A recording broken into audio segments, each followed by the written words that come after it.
The 20th century saw the rise and fall of many subcultures. 1900 World War I. In the early part of the 20th century, subcultures were mostly informal groupings of like-minded individuals with the same views or lifestyle. The Bloomsbury Group in London was one example, providing a place where the diverse talents of people like Virginia Woolf, Leonard Woolf, John Maynard Keynes, and E.M. Forster could interact. Other pre-World War I subcultures were smaller social groupings of hobbyists or a matter of style and philosophy amongst artists and bohemian poets. In Germany, from 1896 onward there developed a movement of young men, and later young women, which focused on freedom and natural environments, called Wandervogel, translated as hikers, ramblers, or, more precisely, migratory birds. They wanted to throw off the strict rules of society and be more open and natural. The first known organized club for nudists, Freilicht Park, was opened near Hamburg, Germany, in 1903. In Italy, a popular art movement and philosophy called Futurism championed change, speed, violence and machines. World War I. After the First World War, 1914–18, hairstyles changed. The wartime trenches were infested with lice and fleas, so soldiers were forced to shave their heads. Consequently, men with short hair appeared to have been at the front in the war, while men with longer hair might be thought of as pacifists and cowards, even suspected of desertion. Some artists managed to avoid the war by sitting it out in neutral Switzerland. A group of artists in Zurich invented Dadaism as an anti-war, anti-art movement, and a parody of the pro-violent attitudes of Futurism. 1920s and 1930s. In the 1920s, American jazz music and motor cars were at the center of a European subculture which began to break the rules of social etiquette and the class system. See also Swing Kids. In America, the same flaming youth subculture was running wild, but with the added complication of alcohol prohibition. Canada had prohibition in some areas, but for the most part, thirsty Americans coming over the border found an oasis. As a result, smuggling escalated as crime gangs became organized. In the southern United States, Mexico and Cuba were popular with drinkers. Thus, a drinking subculture grew in size, and a crime subculture grew along with it. Other drugs were used as alternatives to alcohol. When Prohibition ended, the subculture of drink, drugs and jazz did not disappear, and neither did the gangsters. The German nudist movement gained prominence in the 1920s, but was suppressed during the Nazi Gleichschaltung after Adolf Hitler came to power. Social nudism in the form of private clubs and campgrounds first appeared in the United States in the 1930s. In Canada, it first appeared in British Columbia about 1939 and in Ontario 9 years later. In the art world, Surrealism was attempting to shock the world with their games and bizarre behavior. The Surrealists were at one and the same time a serious art movement and a parody of other art forms and political movements. Surrealism had been developed by André Breton and others from the Dada movement. Based in several European countries, Surrealism was destined for trouble when the Nazis came to power. Subcultures and degenerate art were almost completely stamped out and replaced by the Hitler Youth. In North America, the Great Depression caused widespread unemployment and poverty, and a consequent malaise among adolescents that found its expression in urban youth gangs, the so-called dead-end kids. The dead-end kid phenomenon was fictionalized on the stage and screen where it became a popular image with which people could identify. Films featuring the dead-end kids, East Side Kids, Little Tough Guys, etc., were popular from the 1930s to the 1950s. The genre also found its expression in the Kid Gang comic book stories of Jack Kirby and Joe Simon, including the Boy Commandos and Newsboy Legion features. The Dust Bowl disaster forced large numbers of rural Americans from Oklahoma and elsewhere to move their entire families to survive. They were labeled as Okies and treated poorly by the authorities in other states. Their refugee status was recorded in folk songs, including many by Woody Guthrie, as well as John Steinbeck's novel, The Grapes of Wrath, and the film adaptation starring Henry Fonda. 1940s. Avant-garde artists like Max Ernst, Marcel Duchamp and Marc Chagall fled Europe following the outbreak of World War II. These artists arrived in the United States, where a subculture of surrealism and avant-garde experimentation developed in New York City, becoming the new center of the art world. American fashion remained gangster-orientated, with gangs gravitating around immigrant and racial cultures. In California, Hispanic youth developed the distinctive zoot suit fashion, such as the Black Widows, women who dressed in black. The zoot suiters' use of language involved rhyming and Pig Latin, also known as back slang. This style, collectively known as swing or jive talk, c. Dictionary of Swing, included Afro-American, Cuban, Mexican and South American elements, as well as bits introduced by Slim Gaillard. C. McVouty Orini. The entry of the United States into World War II was heralded by new legislation making zoot suits illegal due to the extra cloth required. In June 1943, white American servicemen stationed in Los Angeles rampaged through Mexican-American neighborhoods, attacking young people wearing the suits and often stripping them, in what has become known as the Zoot Suit Riots.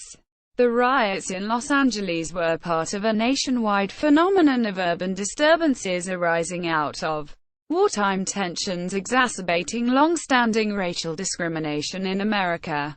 The Zoot Suit riots were unique in that the fashions of the largely Mexican-American, and some white and African-American, victims made them the target of white servicemen stationed in the city, many of whom were from southern white towns. In Europe, black marketeers prospered under rationing. Clothing styles depended on what could be begged or acquired by some means, not necessarily legal. There were restrictions everywhere. When the Americans arrived in Britain, black marketeers, called white boys or spivs, made deals with GIs for stockings, chocolate, etc. Inevitably, subculture continued to have an image of criminality and the brave, the daring, the milieu, the resistance, etc. The black market in drugs thrived just about anywhere. After the Second War, the zoot suit craze spread to France in the form of the Zazo youths. Meanwhile, the intellectuals in France were forming an existentialist subculture around Jean-Paul Sartre and Albert Camus in Paris café culture. In post-war America, folk songs and cowboy songs, also known, in those days, as hillbilly music, were beginning to be more popular with a wider audience. A subculture of rural jazz and blues fans had mixed elements of jazz and blues into traditional cowboy and folk song styles to produce a crossover called Western swing. Thanks to the prevalence of radio, this music spread across the United States in the 1940s. Radio was the first almost instantaneous mass media with the power to create large subcultures by spreading the ideas of small subcultures across a wide area. Bebop, a new jazz subculture, formed from the rebellion against the melodic stylings of swing. Notable players included Dizzy Gillespie and Charlie Parker. In turn, bebop spawned the hipster and beat generation subculture.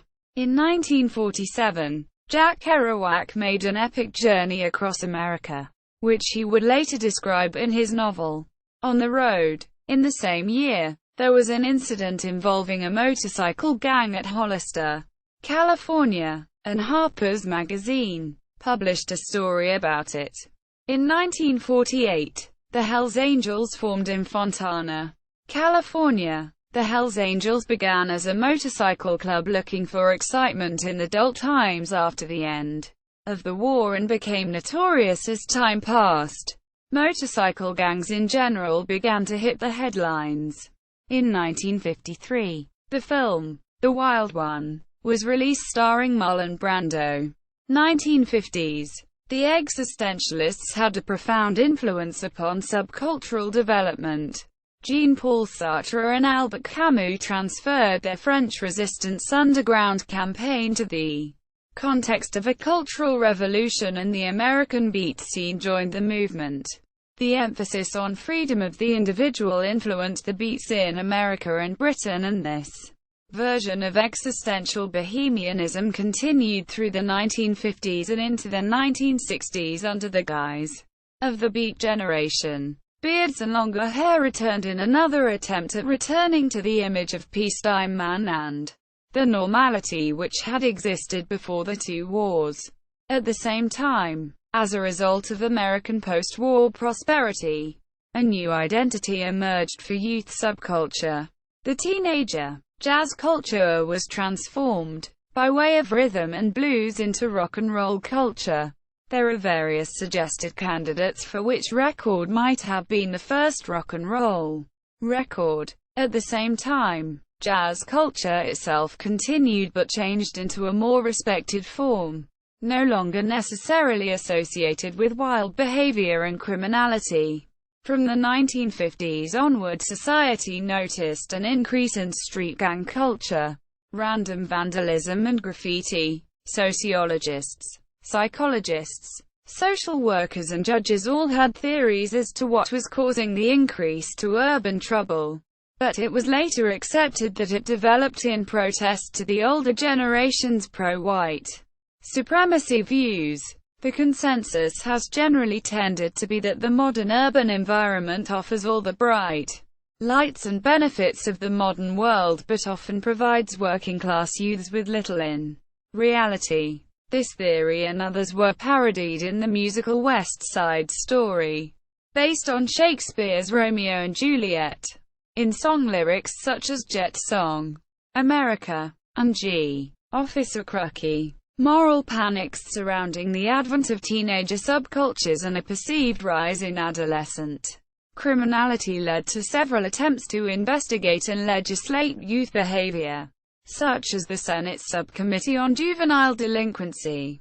One of the many subcultures that was based around street violence was the greaser, a working-class subculture that was a part of and influenced the biker subculture. As American rock and roll arrived in the United Kingdom, a subculture grew around it.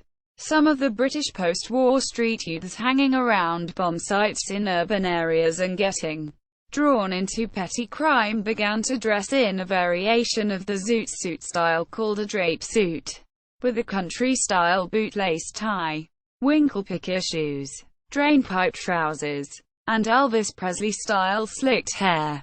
These youths were called teddy boys.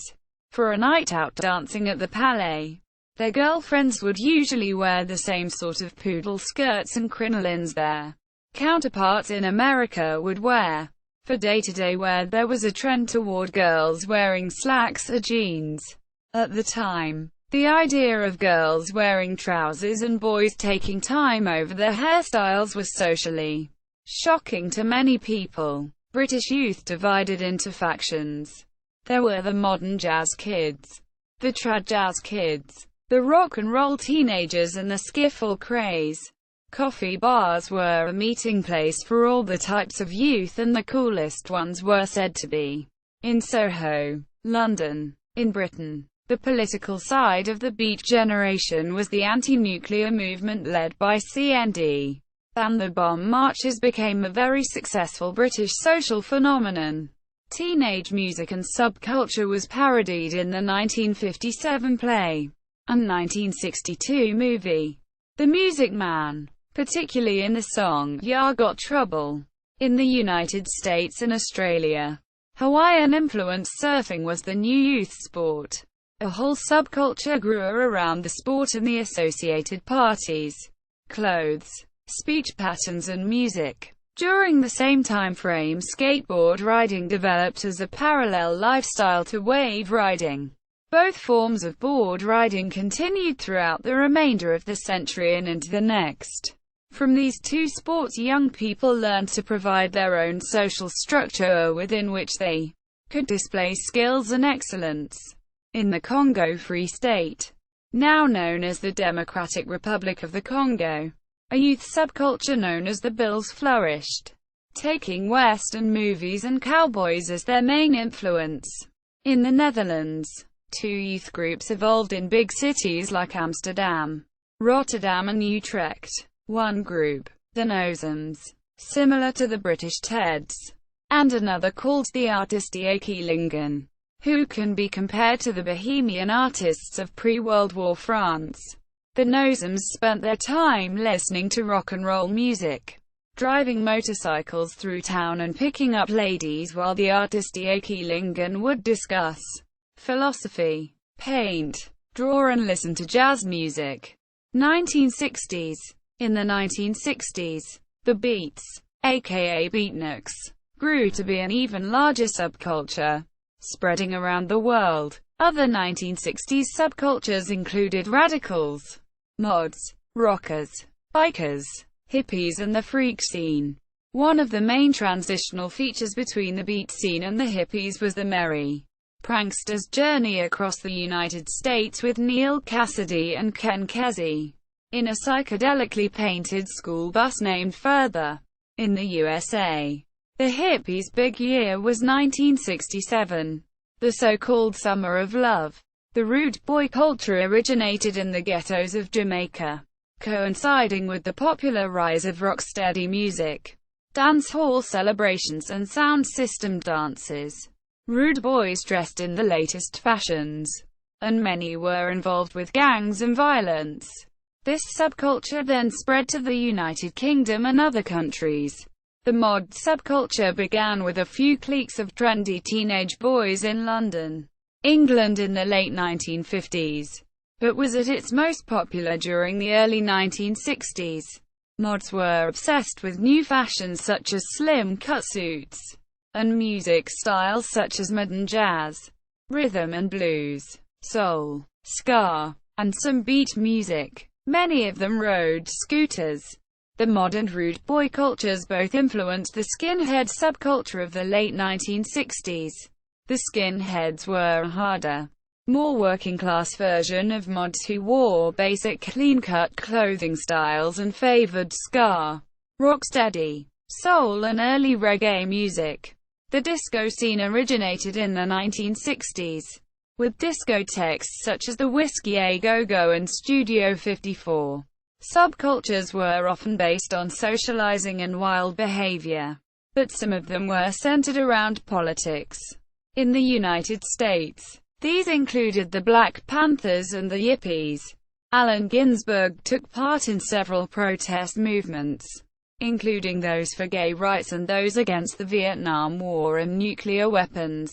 In Paris, France in May 1968, there was a university student uprising, supported by Jean-Paul Sartre and 121 other intellectuals who signed a statement asserting the right to disobedience. The uprising brought the country to a standstill, and caused the government to call a general election rather than run the risk of being toppled from power. The hacker culture was beginning to form in the 1960s. Due to the increased usage of computers at colleges and universities, students who were fascinated by the possible uses of computers and other technologies began figuring out ways to make technology more freely accessible. The international happening and Fluxus movements also had its beginnings in the 1960s, evolving out of the beat subculture. 1970s. In the 1970s, the hippie, modern rocker subcultures were in a process of transformation, which temporarily took on the name of freaks, openly embracing the image of strangeness. A growing awareness of identity politics combined with the legalization of homosexuality and a huge amount of interest in science fiction and fantasy forms of speculative writing produced the freak scene. Bands on the freak circuit cultivated an anti-capitalist, communal lifestyle. Freak bands like the Edgar Broughton Band or the Pink Fairies played at free festivals, spurning mainstream venues. The music, fashion subculture that became a commercial alternative to the freaks was glam rock. It was a continuation of the trendies of the 1960s mod culture, appealing to the androgynous trend of the 1970s. At some point, some in the hacker, computer subculture took on the derogatory word geek with pride, in the same way the freaks had done. Computer usage was still a very inaccessible secret world to most people in those days, but many people were interested in computers because of their appearance in science fiction. The dream of one day owning a computer was a popular fantasy amongst science fiction fandom, which had grown from a minor subculture in the first half of the 20th century to a quite large contingent by the 1970s. Along with horror fandom, comics fandom and fantasy freaks, the skinhead subculture from the late 1960s continued into the 1970s, and some skinheads became influenced by the punk subculture. These skinheads became associated with the oi genre, and some skinheads became involved with far-right politics, creating the white power skinhead scene. Despite the fact that the original 1960s skinheads were influenced by black culture, disco, which had begun in gay dance clubs, became a significant from about 1975 onward. In some sectors, particularly in the New York City area, where disco had seemingly taken over all aspects of youth life, an aggressive counter-disco movement was born. New York area rock radio stations such as WPLJ and WPIX encouraged the listeners to destroy disco records and embrace rock and roll. Musically and lyrically, punk rock was the intentional antithesis of the disco scene, the progressive rock genre and the hippie subculture. Early punks played aggressive, quick-paced three-chord rock and roll songs. As punk was rising to prominence, some of the progressive rock elements took it as a challenge to live faster, harder and tougher than punk. They kept the long hair of the freak scene, adopted the black leather jacket as virtually a uniform, and took on the name heavy metal, which is a phrase from the writings of William S. Burroughs. In 1976, a hit song, Convoy, by C.W. McCall arrived in the pop charts and romanticized the trucker and CB radio subculture. In 1978, the song inspired a film, Convoy, directed by Sam Peckinpah, and starring Chris Christopherson, Ali MacGraw, Ernest Borgnine, and Burt Young. The word convoy and quotes from the song lyrics became part of a popular cultural image of people standing up for their freedom. Gradually, from the 1960s, 1970s and through into the 1980s, the cultural influences of the merry pranksters, the freak scene, the New Age movement and the convoy idea seem to have coalesced into what became New Age travelers. Beginning around 1976, the anarcho-punk scene in the UK developed the band Crass and related bands, including the Poison Girls. The Crass Records label was an independent operation, enabling bands with an extremely raw sound to put out records when the major labels might not have bothered with them. Crass also organized gigs around the country for themselves and other bands, and campaigned politically for the anti-nuclear movement and other causes. Mods made a comeback in the late 1970s as a post-punk mod revival, inspired by the Jam and the British film Quadrophenia. In 1979, Usenet was created as a medium of communication over the still very primitive Internet of the time. The Usenet and the Bulletin Board System (BBS) subculture would become increasingly significant over the next few decades. Also in 1979, Papa Wemba, a rumba star in Zaire, Democratic Republic of the Congo, Africa, began to be the leader of the SAPA, Société des Ambiances et des Personnes d'Elegance, thus SAPE for short, which he promoted as a youth cult. Papa Wemba's music has been influenced by previous stars of rumba music in Zaire, such as Papa Wendo, and also by his visits to Europe and by the appearance, in 1974, of James Brown at the Rumble in the Jungle. Wemba said, "The Sapa cult promoted high standards of personal cleanliness, hygiene and smart dress, to a whole generation of youth across Zaire. When I say well-groomed, well-shaven, well-perfumed, it's a propriety that I am insisting on among the young. I don't care about their education, since education always comes first of all from the family." 1980s. At the beginning of the 1980s, some of the followers of punk rock became bored with it and wanted to make it more stylish and introduce elements of glam. By 1981, this trend resulted in the development of the New Romantics, a group whose preferred music was synthesizer electro-pop. New Romantics tended to be slightly campy and fey, and visually there was an androgynous vibe to the subculture, regardless of the individual's sexual orientation.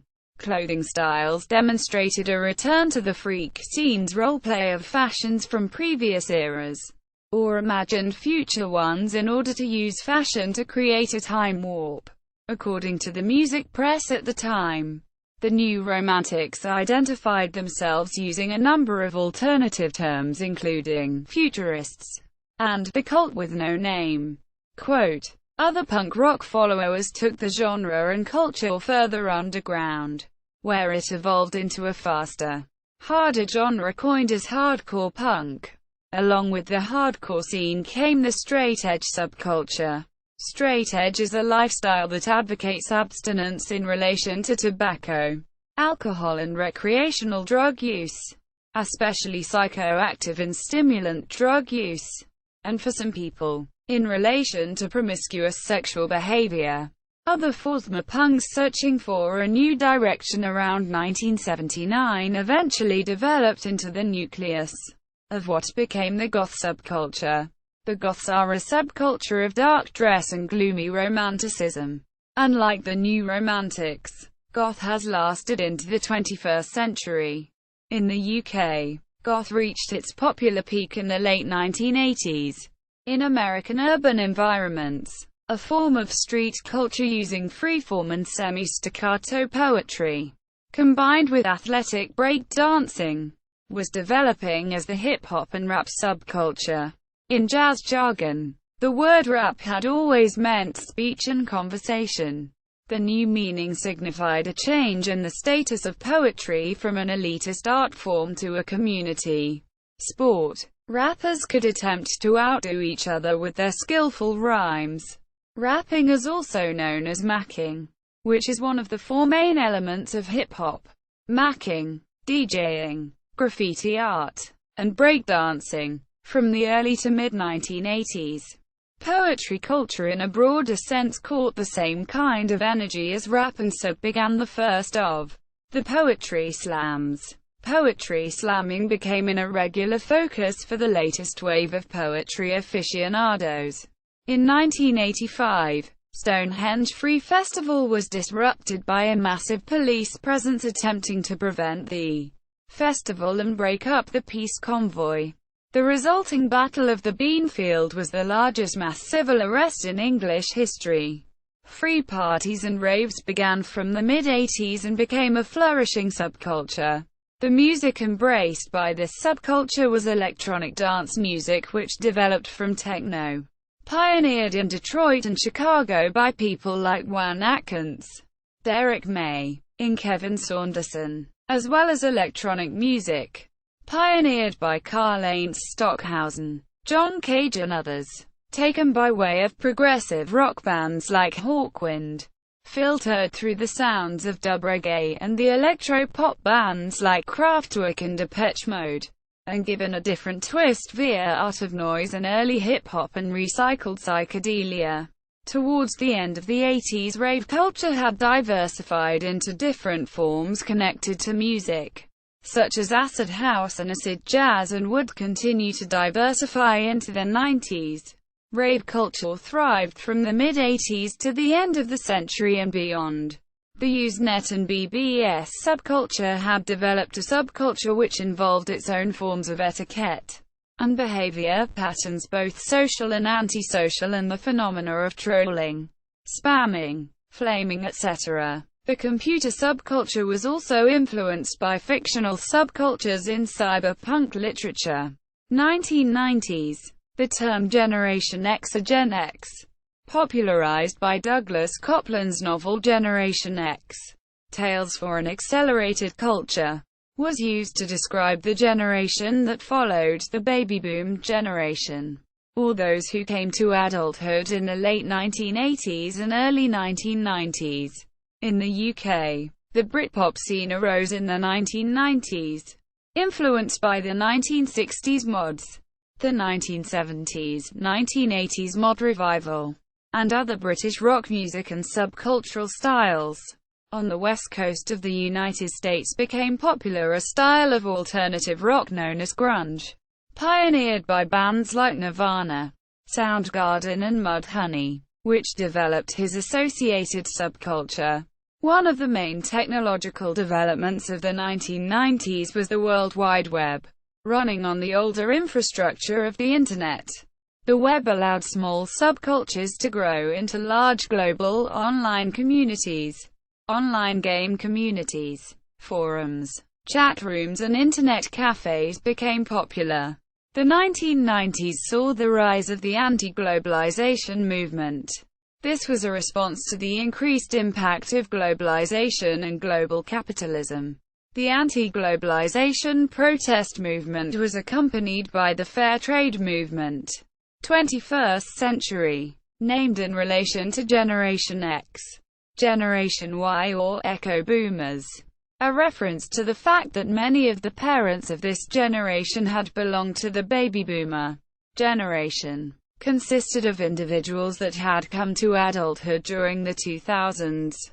Subcultures that emerged or became popular in the first decade of the 21st century included emo scene and chav. The emo subculture is rooted in the post-hardcore genre of hardcore punk, and changed over the years, becoming more mainstream. Following the commercial success in early 2000s, the contemporary hipster became prominent in the 2010s.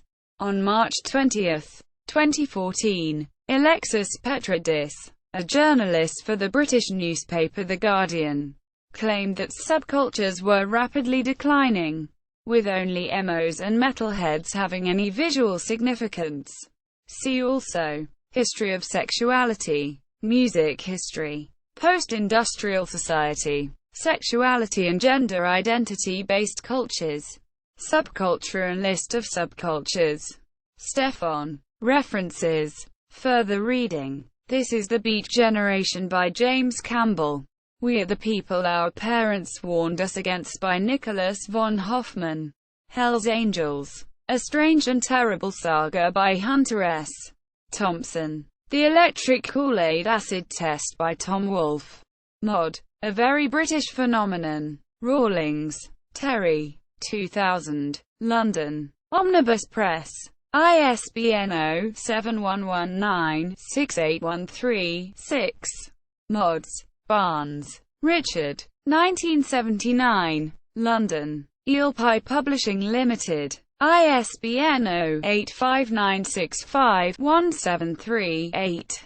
Spirit of 69A Skinhead Bible.